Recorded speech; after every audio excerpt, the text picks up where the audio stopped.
While watching Oz and Great and Powerful, did you notice how it was like a 2D puppet show, right? Which was something that was going on in the 30s with like sticks holding things up, right? So it kind of gave that feeling.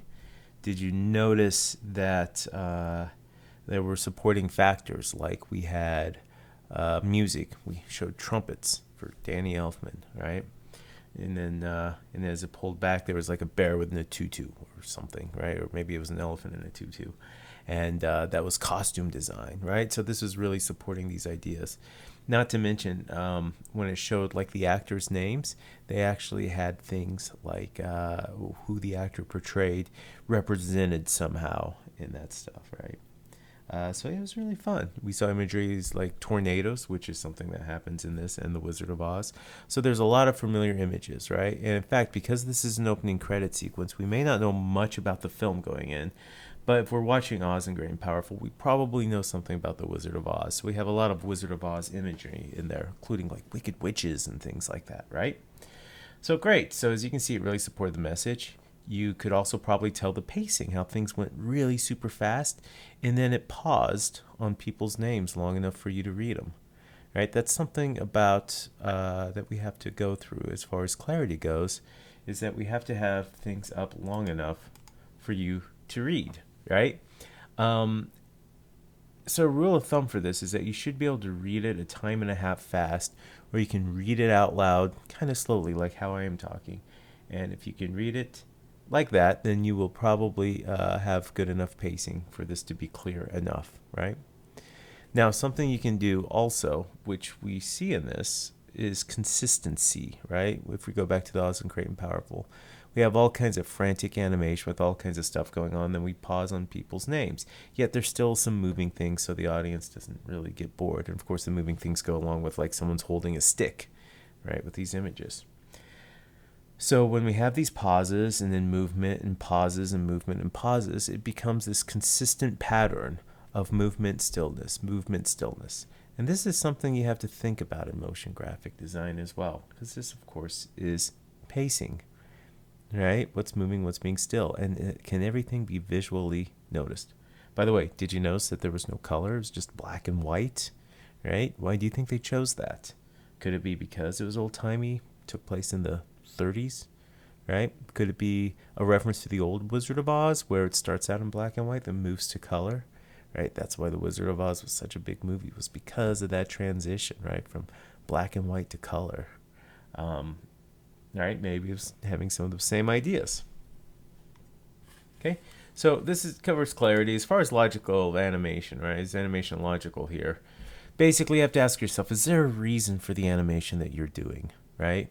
Is there a reason why you're twirling in letters, right? Is there a reason why you have an image coming in really super fast and sliding to a halt, right? Why are you doing that? How is that supporting the message, right?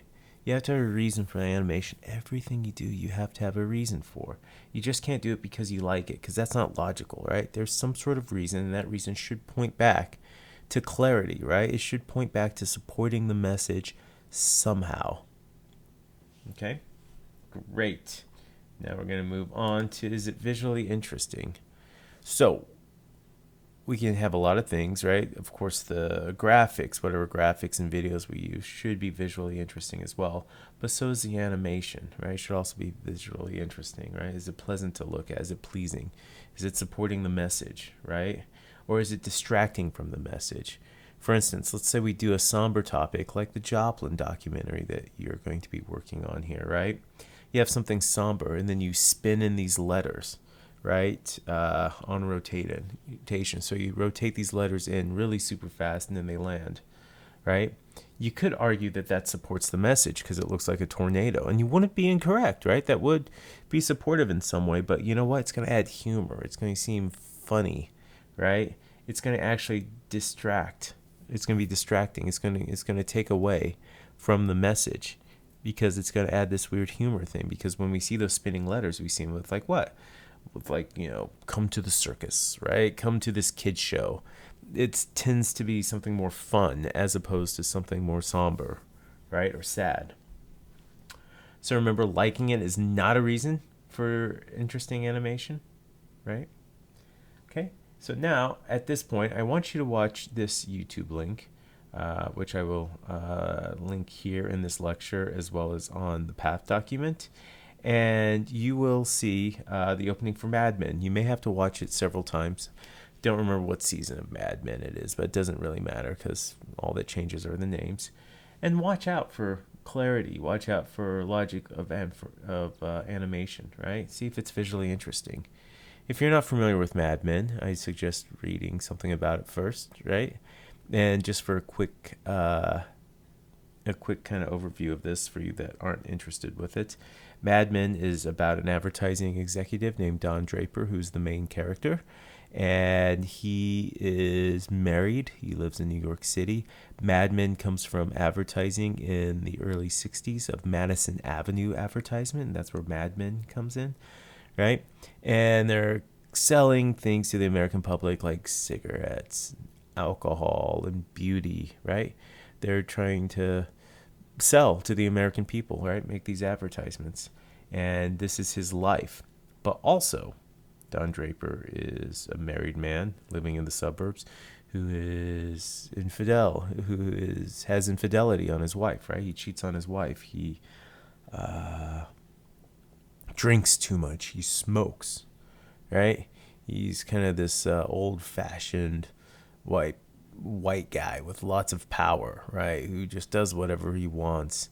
Though he may have a wife and a bunch of kids, he also totally cheats and smokes and drinks and just isn't really the best person, right? So anyway, this is a lot what he's selling as well as kind of this image when he's turning that into good things. So with that little bit, right, or if you know Mad Men, how does the opening title sequence support what's going on?